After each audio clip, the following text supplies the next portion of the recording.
In Chapter 2 of The Magic in Your Mind by U.S. Andersen, he talks about one of the greatest hindrances to accessing this magic which lies in each and every one of us. That hindrance is our ego. And he suggested that to make a step forward to accessing this magic, we simply need to surrender our ego. We all have that ego, that idea of who we claim to be here in the natural. He also offered the mindset required to surrender, which he stated is very akin to the mindset of a skydiver. Pushing away from the ego is to surrender one's life to the unknown guidance of the secret self, this higher power within you. That pushing off and trusting both require courage. I can attest to that. I have skydived and can say that is a very unique state of mind.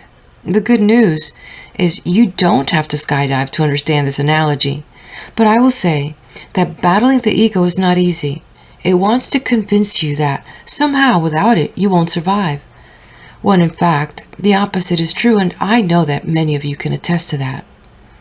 Once you surrender the ego, a whole new world of possibilities is revealed.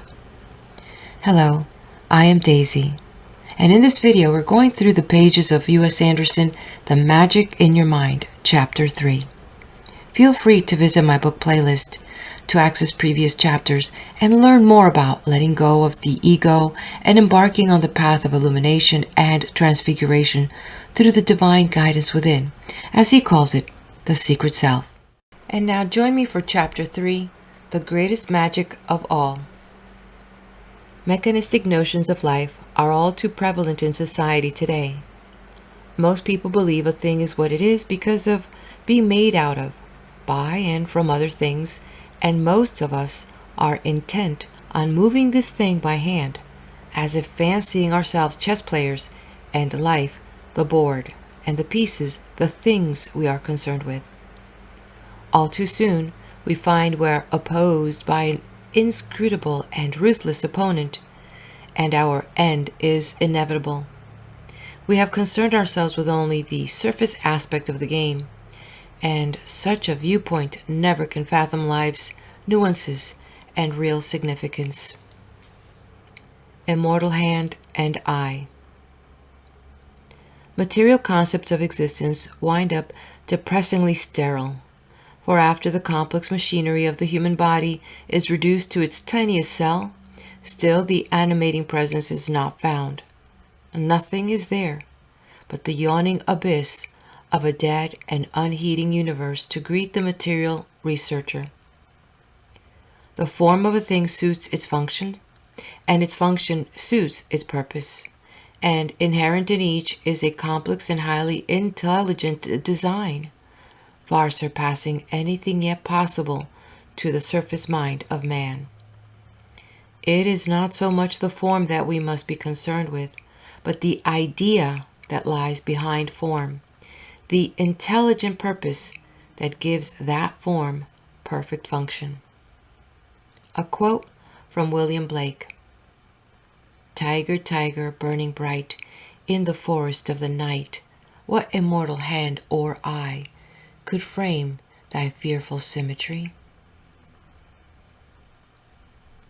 Witness the pacing of the sleek and powerful tiger in the cages of a zoo, and you know at once that you are seeing a creature consummately designed for a specific function, without a wasted motion, without a spare or useless part. Examine the myriad geometrical designs of snowflakes, and you become immediately aware that behind creation lies a supreme mathematical mind, a millionfold more comprehending than that of the most erudite of scientists. The ordered spinning of the planets in space, the arrangement of solar systems in the universe, the design of the atom, the deep and inscrutable mystery of animation. Surely we are blind if we fail to recognize the working of a supreme intelligence, guiding, molding, directing with purpose. Out of the infinite plastic creativeness of this intelligence have all things sprung. It makes all fashions everything from itself. Man does not hold the fate of the universe in his hands. The fate is safe and sure in the hands of its creator, and that creator has incarnated in man all of its potentiality and power. The ends of evolution were assured long before man arrived upon the earthly scene. They were assured from the very beginning. That intelligence of sufficient scope to have within it the power to originate the concepts of space and time and matter, to create the countless forms of life and animate them with its own presence, surely would not in any crisis abdicate, give over control to one of its partially developed and fractionally aware creations. This, however, is the conclusion that some of our thinkers have come to, those at least who believe that man controls the universe and his own destiny, the material man, the surface man, the ego-centered, partially aware man. Steps among the stars. There is a hidden cause of all things, hidden because it is not visible, invisible because it takes no special form, fits no special description. It lies eternally and omnisciently behind the consciousness of every living thing, and it determines all fates, all consequences, all conflicts and resolutions. It is not thwarted in a simple aspect of its being or purpose. There are within it no loose ends, no unresolved conflicts. It is universal mind, divine intelligence, the secret self that animates every living thing. It is as large as infinity. There are no limits upon its capabilities or powers, and it resides completely and entirely within you. Hidden though it be from your surface mind, it is your own immortal self. This is the self whose steps are visible in the stars, in the infinitesimal and complex design of the germinating seed, in the color and grandeur and bustling energy of evolving life. It brings all forms into existence, crumbles and dissipates them when the idea behind them have been expressed. It is the soul being, the one mind, the solitary life, the only true presence, the one real self in existence. Immortal, never born, never dying. The infinite sides of its manifold nature are expressed on the stage of life, and each of its creations contains within it all the essence and power and intelligence of the Creator. Each has within it the secret self. Life taps us on the shoulder. What good is it, a man sometimes asks, to have a self that is so far beyond your comprehension that isn't even the you that you've always thought yourself to be? There's a very great deal of good. If you focus yourself in the surface mind, then the dimensions of life are forever hidden from you. You do not know where you came from, and you do not know where you're going. You even wonder if one day you might suddenly cease to be. You cannot fathom the billions of miles of distance to the nearest star, or the billions of years since the Earth first swung into orbit around the sun. You cannot see the mind of another person, understand what animates a living being, comprehend the purpose of life. All is mystery. All dwarfs the little ego, which literally cannot see beyond its own nose and grasp even that but vaguely. Unless we are as uncomprehending as cows in the field, we cannot help but be sick when we live focused in the ego. The world is just too big. Fear and futility and guilt and frustration are our daily lot when we are small and inadequate and know that we are small and inadequate. We may be mice and roar like lions, but we will soon know that we are mice if we live absorbed in the ego. Life taps each man on the shoulder. He either listens or he gets knocked down. No individual reigns supreme. We are all part and parcel of one mind, one self, one supreme intelligence. And inasmuch as we understand this transforming fact that intelligence enters completely into us and possesses us and uses us for its work in the world so that we perform to the zenith of our human capabilities. Tunnel vision. Implicit in the universe is first cause, original impetus, and this first cause is a primal intelligence from which all things have sprung. It is involved in expressing itself, and the result is the infinite variety and design of life, the endless series of evolving forms that inhabit the world. Each form is not a separate creation of the original intelligence, but rather is an expression of it, so that there dwells in each of the original intelligence itself, masquerading as the form and limited to that extent, but in essence remaining infinite and eternal and omniscient. You are not the limited surface self and ego that you have always fancied yourself to be, but you are that very primal intelligence that has manifested all the forms of the universe. Reflection on the nature of intelligence and consciousness reveals why this is so. When our attention is focused upon a certain thing, inasmuch as our absorption is complete, we become the thing that has our attention. This tunnel vision quality of consciousness is responsible for the remarkable phenomena of hypnosis. Where hypnosis is deep and consciousness may be directed toward a single object, subject becomes object and does not know himself in any other way. If told that he is a duck, he quacks and waddles. If told that he is a bear, he growls. If told that he is a statesman, he delivers orations. He knows himself only as a duck when a duck, only as a bear when a bear, only as a statesman when a statesman.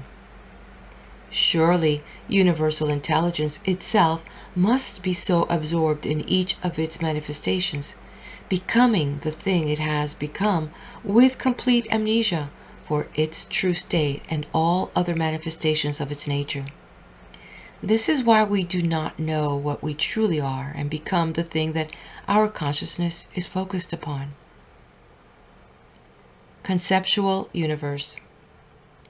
It would seem that universal mind or primal intelligence has the ability to become anything it would become, or rather, that its inherent nature is to become anything that takes root within it as idea, as thought. The existence of this universal mind must be purely mental. Chief, and perhaps solely its activity is thought. It is thinking, and each of its thoughts is manifested as a form in the material world. Each thought contains within it all of the intelligence of the thinker, so that a thought is a thing capable of developing other thoughts. Thus, if a man is a thought in the mind of an eternal thinker, then all of the intelligence of that eternal thinker is latent in the man, and thus the seed of liberation from a directed and focused consciousness is implicit in each of us. We can, in effect, become anything, do anything, since behind our focused awareness lies a universal and omniscient mind. The seed of all possibilities lies within us. A quote from Francis Thompson. Short arm needs man to reach to heaven, so ready is heaven to stoop to him. End quote. The metaphysical aspects of the relationship of universal mind with your own surface mind must be grasped in some manner before it is possible to free yourself from bondage to sensual reaction and slavery to circumstance. It is perfectly all right to admonish a sufferer from circumstance to think positively, but all too often he has not the resources within him to accomplish this, any more than he is able to take arms against the physical events that attack him. It takes a wealth of spiritual resource to produce the courage necessary to free the soul from bondage to the surface self. And it takes a heap of courage to sustain one on that leap into the void of absolute freedom that comes with complete reliance on the secret self. Generally speaking, Motives of monetary gain or personal ascendancy are simply not sufficient to produce the drive necessary to promote unity between the secret self and the surface nature. When we desire things through selfish motives, we narrow our perceptual horizons to where it is impossible for us to glimpse the vast and powerful being that dwells within us.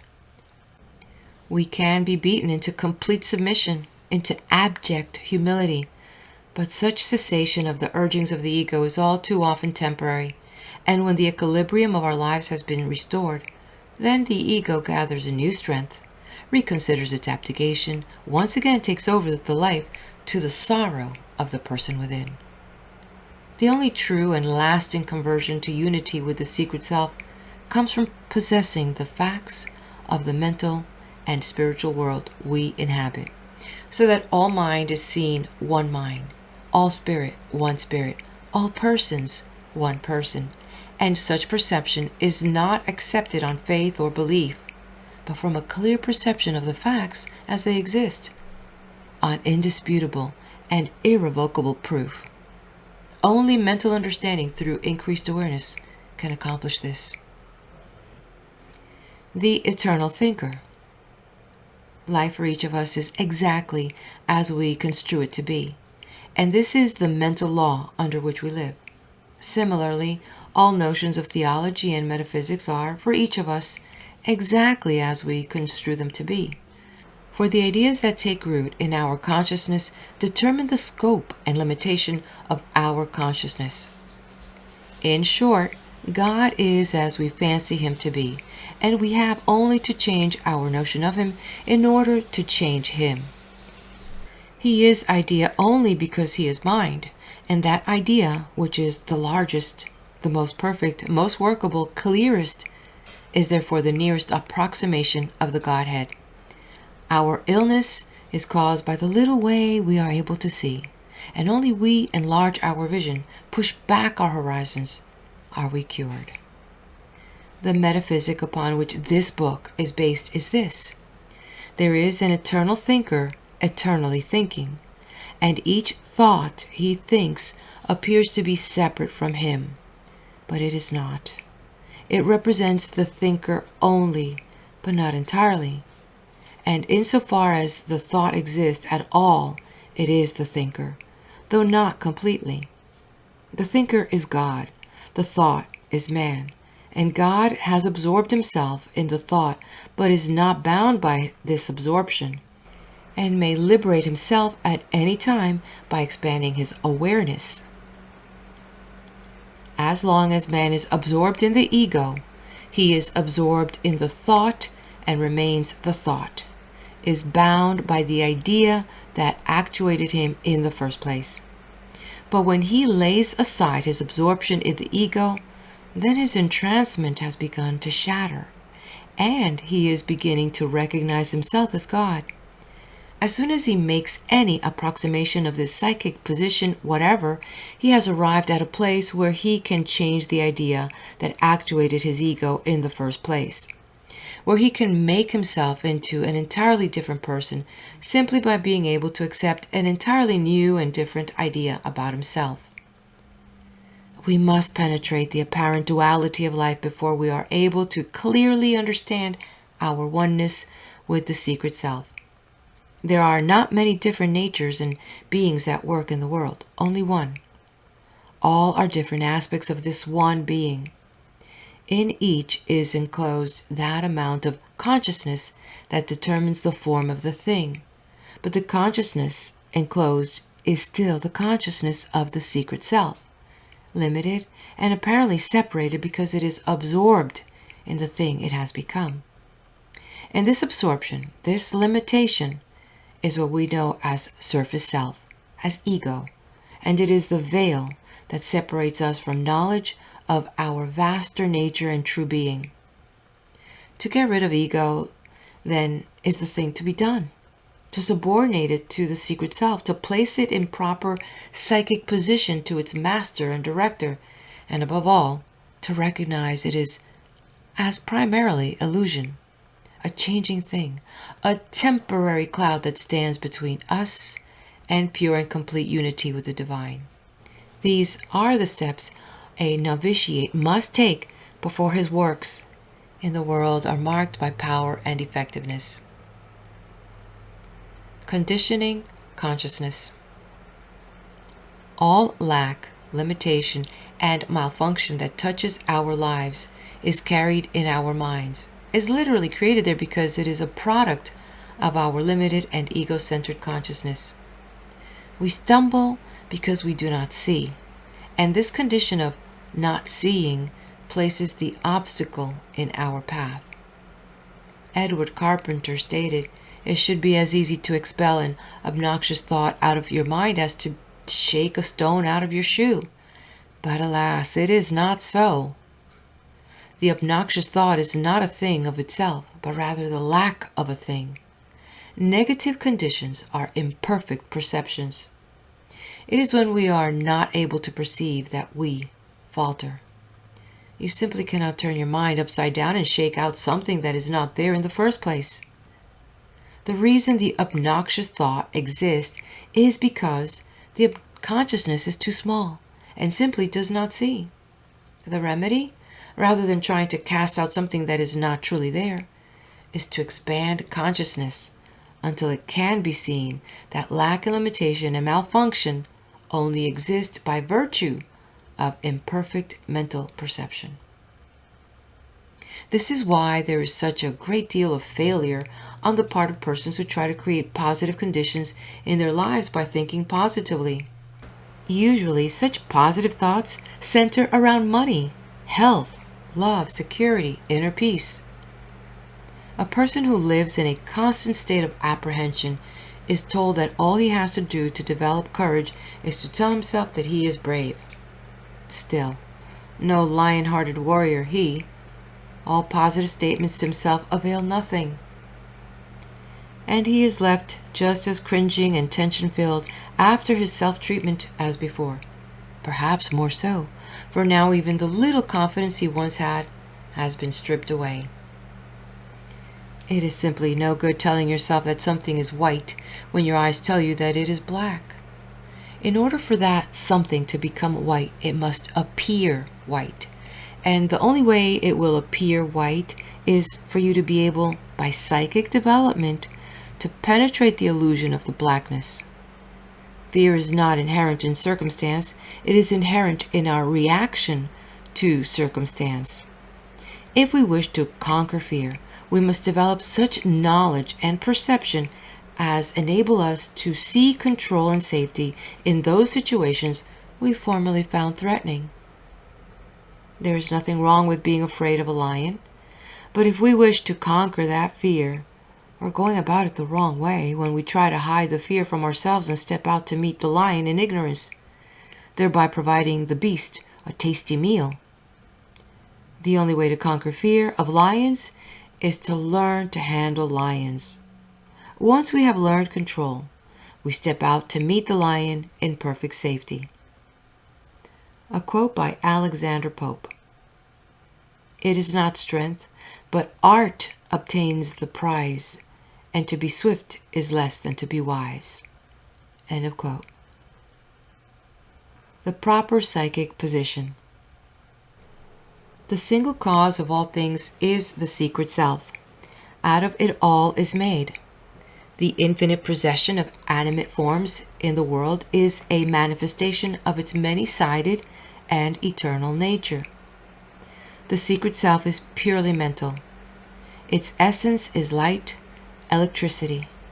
It is signified by the enormous at-balance energy in the atom, by the curious invisible prison that locks molecules into certain form and gives them the shape of a tree, a rock.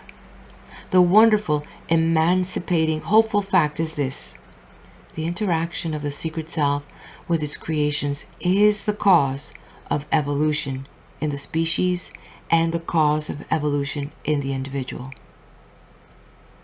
A man can change himself, make himself better, by achieving proper relationship with it. What is this proper relationship? It is not a groveling debasement, not a tearful submission, not an abject resignation. It is a conscious and controlled turning over of the life to a power more fitted to use and develop it than the ego of the individual. The ego remains, to be sure, the surface mind remains, but subordinated now, vehicles of a greater power, a vaster consciousness than directed the life before. To find the proper relationship between the ego and the secret self is to discover the psychic position from which all things are possible, that vortex of energy and creativeness that makes a giant out of the most humble of men. Learn to listen. There are voices that speak within the soul. When you consciously give over direction of your life to something other than the ego, the voice of the divine becomes unmistakable. Inner sight comes with this inner voice, so that you will intuitively perceive the truth in situations where formerly it was hidden.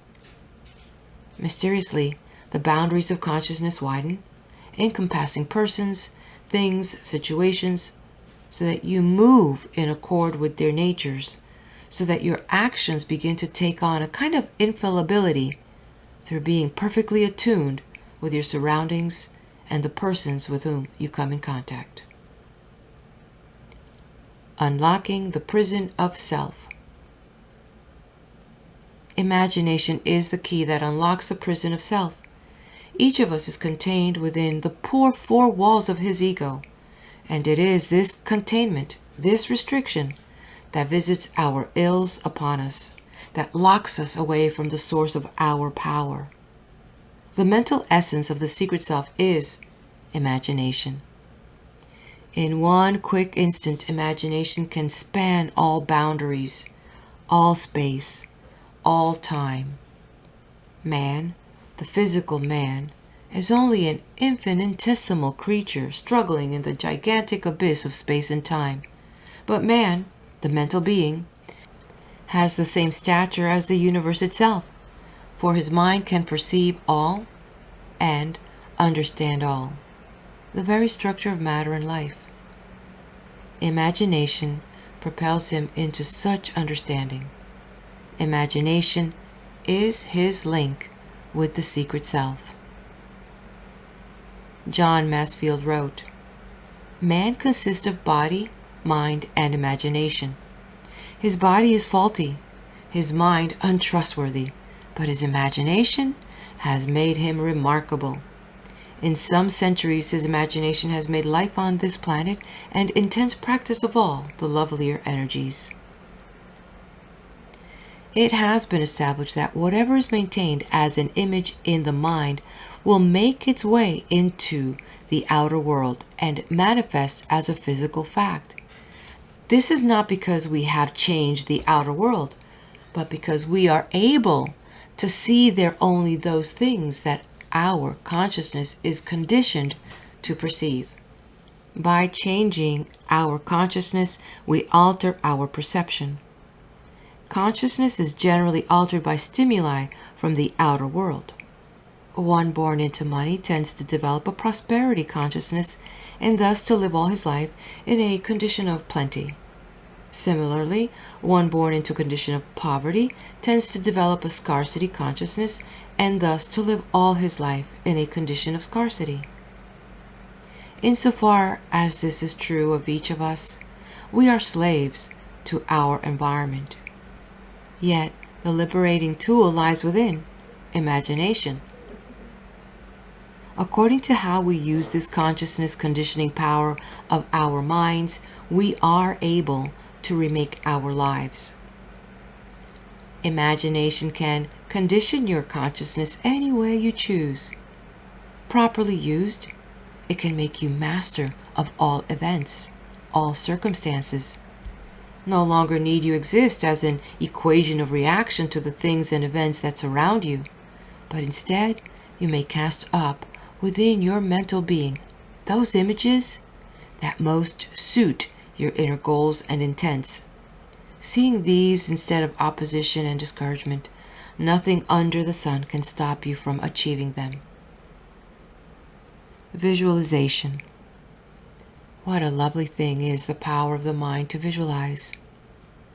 pageants, scenes, whole arenas of action may be cast up within the imagination, in full color and sound, at a moment's notice. What we choose to see within our minds, we see, and this is the principal fact of our existence. We are always no more or less than the things that take root in our consciousness, and when we determine to keep out all that detracts and restricts and limits, then we have taken our first step in making our lives a self-determined affair rather than a reaction. The godlike part of man is mental, spiritual. What is so astounding about his existence is not his hands or eyes or heart or liver or even brain, but the fact that he thinks, visualizes, conceives, originates. By an amazing gift or some genie, he is able to choose what he will think and thereby determine his fate. All creativity stems from the relationship of the surface self with the secret self, and from the dynamic effect of imagination upon the secret self. An author puts himself in tune with his muse by first subordinating his surface self to some power within he knows to be great and vastly effective. He then focuses his imagination on his story and his characters, and by a process that seems entirely independent of him, they begin to move and reveal themselves, and the story unfolds. He is not making it up. It is as real to him, more real in fact, than the chairs and desks in his room. What is happening in his mind is happening within him, and he acknowledges it immediately as being part of him, as changing him, as making him different than he was before the story came and the characters performed.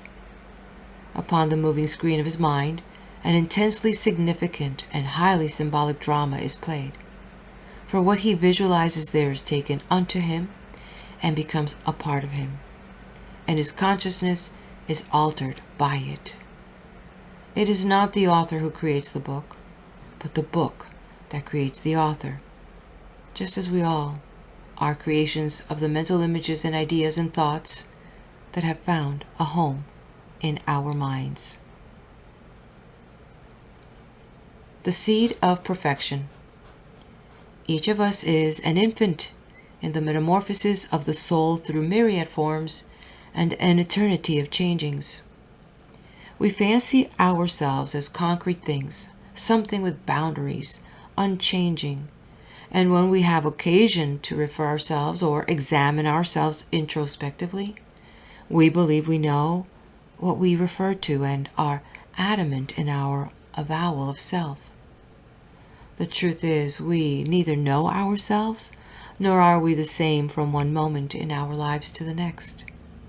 If we think of ourselves as bodies, our changing self becomes apparent. It is nearly impossible, even for families, to recognize a loved one after 30 years of absence. So greatly has the self altered. And a little reflection upon the changing quality of consciousness is sure to give us some insight in the numberless selves our surface minds and egos have become since first appearing in the world. First the infant, mewling and puking, then the schoolboy with his shining morning face, then the lover sighing like a furnace, then the soldier full of strange oaths, then the justice in fair round belly, then the lean and slippered pantaloon, then second childishness, sans teeth and sans eyes, sans taste and sans everything. Shakespeare indeed perceived the many masks donned by the secret self in its journey through life, and the man who points to himself and charging his surface mind and ego to be recognized as "I am this" or "I am that," only bespeaks his tendency to become like the image in his mind. The rest is illusion. The emerging knowledge of self naturally brings with it a fear of the vast and impenetrable universe. There is no such fear in a cow, who, chewing cud and contented with pasture, does not know itself as a cow or as anything, It simply exists as a complex bundle of nerves and blood and tissue reacting to situations that surround it according to a set of established reflexes called instincts. Since it does not see the stars, it does not wonder about the size of the world, about whether it is separate from it or a part of it or even existing. Only imagination and increased awareness know self, no ego, and the surface mind. And this knowledge, this contained and refined consciousness, makes man different from all other forms of life. To be aware of oneself is to be human, to have arrived at the currently highest stage of evolutionary development of the secret self. A number of individuals have evolved much further, however, and more are breaking through each day. Soon, a new race of intellectual and spiritual giants will appear upon the earth, as higher in the consciousness as present-day man is above the ape, to whom the secrets of space and time and dimension will be revealed, making the entire universe home, journeying from planet to planet, star to star. A quote by Walt Whitman. In this broad earth of ours, amid the measureless grossness and the slag, enclosed and safe within its central heart, nestles the seed of perfection. End quote. Stargazer. It is often true that men who make astronomy their vocation have a philosophical turn of mind. Perhaps this is because the focus of their consciousness is among spaces that dwarf their physical selves, and they cannot help but be concerned with the beginnings and ends of life, with the destiny of man. It does seem impossible to gaze into the incredible glowing vault of the heavens without becoming reverent with awe at the obvious handiwork of a supreme intelligence. In any case, Sterling became a student of philosophy at very nearly the same time that he became a student of astronomy, and he maintained throughout his career that one activity was simply an extension of the other. Yet despite his efforts in both directions throughout the major part of his life, he had achieved no notable success in either. He would say, "I suppose I'm just a reasonably good mechanic. Some people are born to put the pieces together after others think up the ideas. I put pieces together." Yet it was easy to discern that he was far from pleased with his judgment of himself, even though it seemed true. In whatever observatory he worked, he was given chart work to do. Theoretical probabilities and exploratory work were left to others. Even in his philosophical endeavors, Sterling took a like path. He became a walking compendium of all the philosophy ever written. He could quote page and number from the works of Plato, Descartes, Hume, Locke, Lao Tse, the Bhagavad Gita, but even though he embraced all, none took root within him, and he professed no particular philosophy. Despite all his learning and all his studies, he seemed in an intellectual bog, as if ideas simply would not take root in a soil so barren of germinating power. As it must to all men, time finally brought Sterling to a point in his life where he could look at as far backward as it was possible to look forward, and what he saw distressed him. He suddenly was aware that the routine moves of his existence would not be bearable for another 30 years. He decided that he either must find some other profession or discover new meaning in the one he had. He sought help. "What is it," he asked, "that I am missing?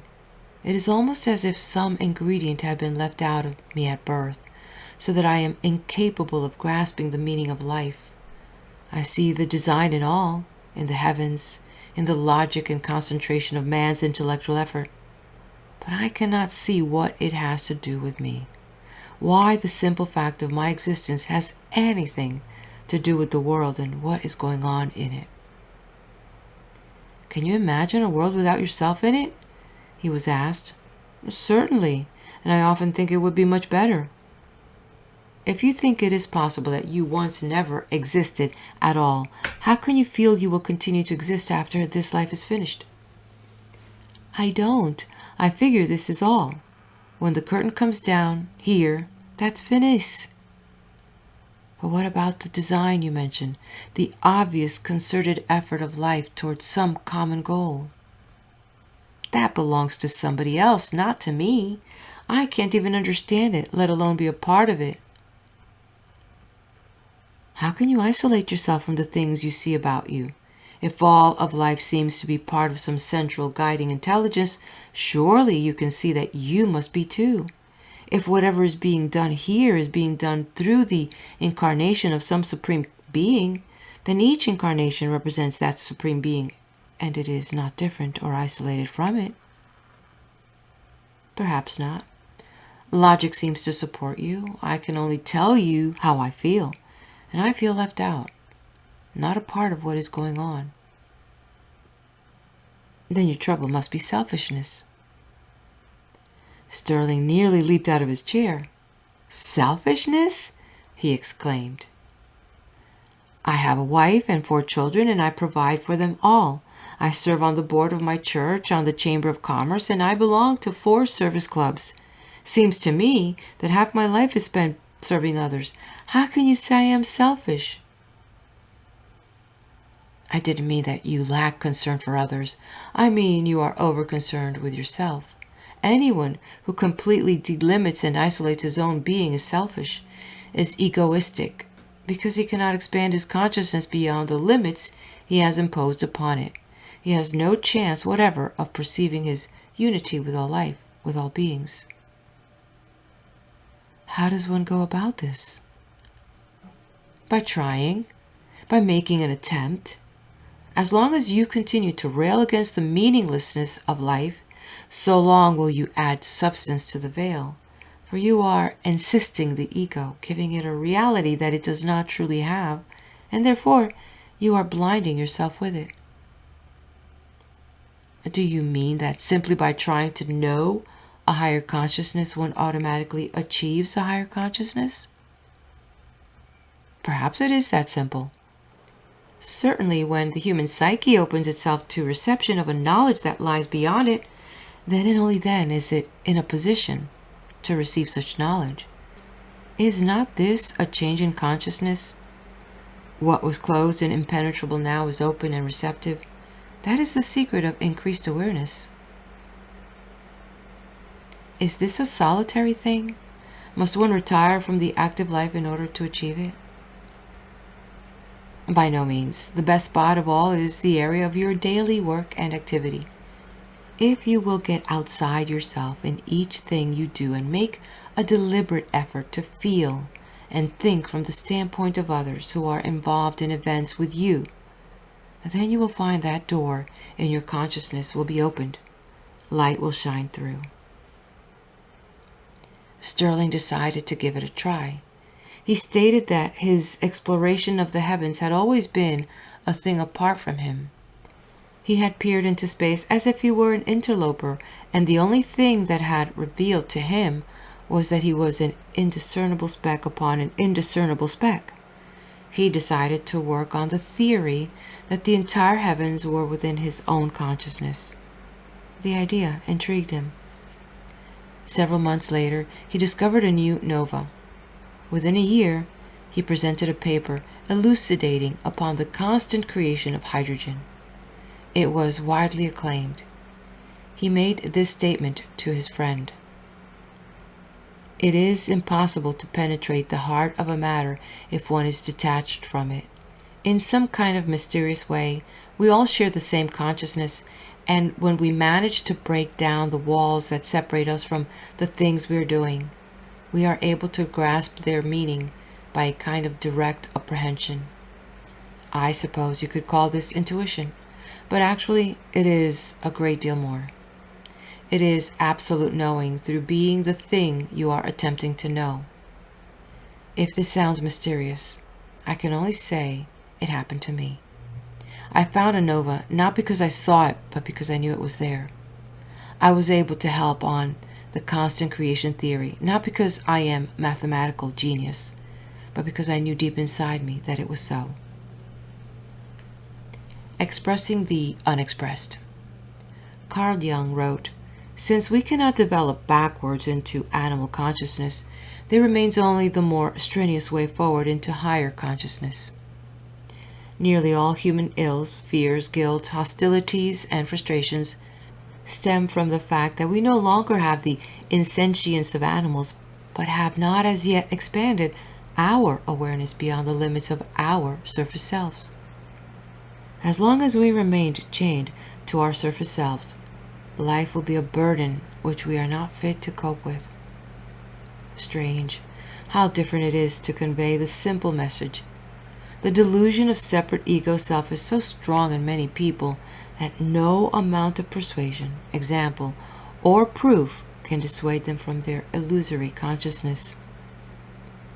As long as it works, it's okay with me, seems to be their conclusion, and they do not see that it isn't working at all, that they are only automatons moved about by their reaction to outside stimuli. As long as they acquire sufficient material comforts, they are satisfied with the present level of their consciousness, are bound to insentience, do not aspire, so cannot possibly expand. To live in the somnolent awareness of the animal fulfills no areas of the soul. If man carries within him any portion of that which is infinite and eternal, then it becomes his obligation to express it. If he does not, he loses his soul. That which is unexpressed in the end becomes non-existent. Something has moved constantly, upward and onward, through the eons of time since the beginning of the universe. It gathered itself through the slime and mist of first creation, animated the darkest corners of the earth, the depths of the sea, the most arid of deserts. Wherever space and substance is, there also life must be, for nothing truly is inanimate in all creation. One mind, one intelligence, one life seeks an ever more complete and manifold expression of its hidden and unrevealed self. All things are made from the one thing, develop in one direction, and all paths converge in some infinite place, where each shall find his home in the heart of the secret self. We are that very thing that has fashioned the earth and the planets, whose infinite intelligence and myriad design is found in the complex geometry of fourth-dimensional space, the complicated cohesion of the atom.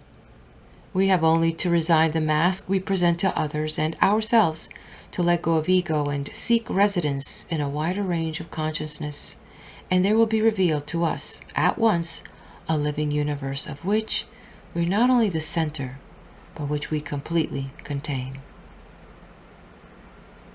Higher planes of consciousness. There are planes of consciousness that no one yet has penetrated.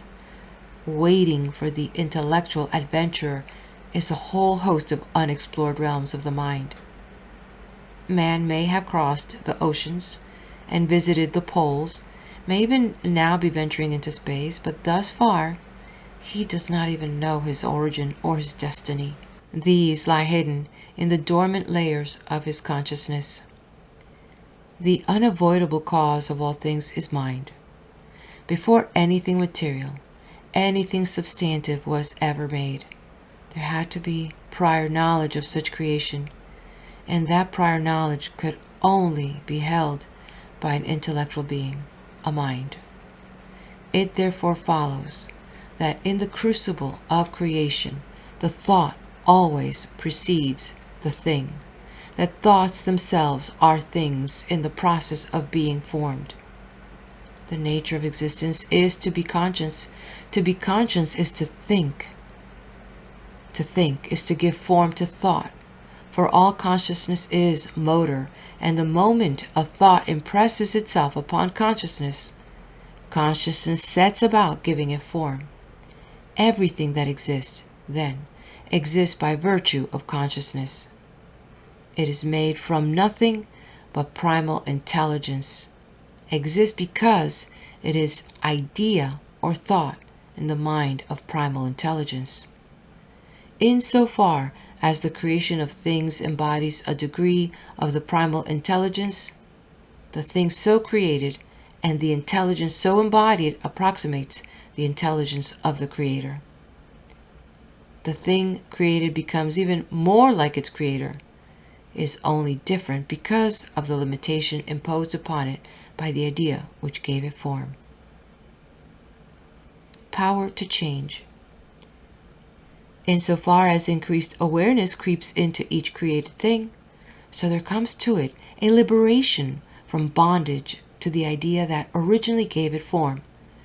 So it becomes possible for the created thing, because of its reaching out to unite with the dynamic of primal intelligence, to achieve the power of that intelligence in direct ratio to its apprehension. In other words, a man is not bound to his limitation because he has been created a certain way. He can turn to the wider consciousness that lies within him, call upon it to manifest in his life, to expand his awareness, perception, knowledge, effectively becoming a different and better person than thus far he has grown to be. Surely this must be the purpose of life itself, that the created expression of some great and primal intelligence grow into full knowledge and awareness of that intelligence, and by so doing, unite. The world, and all within it, is the expression of the divine, which is never more than partially revealed in each of its numberless and varied expressions, but which is fully inherent in each of those expressions. All the power of the secret self lies within you. Some tiny portion of this great Creator was not cut off and installed. All of it is hidden within you, lies dormant there, ready and able to enlarge your life to the same degree that you are able to free yourself from the ego-imposed bonds. The hidden cause of all things is the primal mind that lies behind creation, and it delivers to each creature according to the consciousness of each creature, according to the image in the mind. What we are witness to in the world is an incessant parade of thoughts becoming things, not because thoughts create things, but because we only perceive the things that occupy our consciousness as thought. In essence, all things possible our mental visualizing are already in existence. For in order that they be visualized at all, they must already have been conceived in the mind of the ultimate intelligence. Therefore, there is no such thing as a new thought or new idea from the standpoint of the secret self. But each idea or thought is only new from the standpoint of the individual consciousness which apprehends it. As soon as this idea takes root in the individual consciousness, the individual soon perceives its material counterpart in the world. It then seems that the idea created the thing, but in actuality, the thing was there all the while. It existed in the mind of the secret self and awaited only perception by the individual consciousness. We see only what we are. It is established fact that half a dozen people can stand on a street corner and each see things that are imperceptible to the others because of the different qualities of their consciousness. One man might be a realtor and be primarily concerned with the value of a vacant lot. Another might be a doctor and be preoccupied with the erratic gait of a pedestrian. Another might be an advertising man with his attention focused on a vacant billboard atop the drugstore. Still another might be an old lady concerned with the speed of the traffic. There might be an automobile salesman whose attention is riveted upon the new model of a competitor. And there might be a contractor who observes the drugstore needs painting. Such a list is endless. Because of the infinite variety of the human species, it will surely be impossible for any two people out of any number of combination to see exactly the same things on the same street corner. What we see is always a result of our consciousness. We see only that which already has been cast up as mental image in our minds, and we see only that which we are. There is no liberation from this fact. It is the basic law of existence. It can be used to restrict consciousness, or it can be used to expand consciousness. But work it must, and always. By using it, and we cannot help using it, we either shrivel our souls or expand them. There is no in between. We are cursed or blessed from within, and upon the judgment seat sits our ego, a false judge to be sure, an illusion to begin with. When we subordinate ego to secret self, then we are able to expand consciousness and increase awareness to fully use the law of growth and power.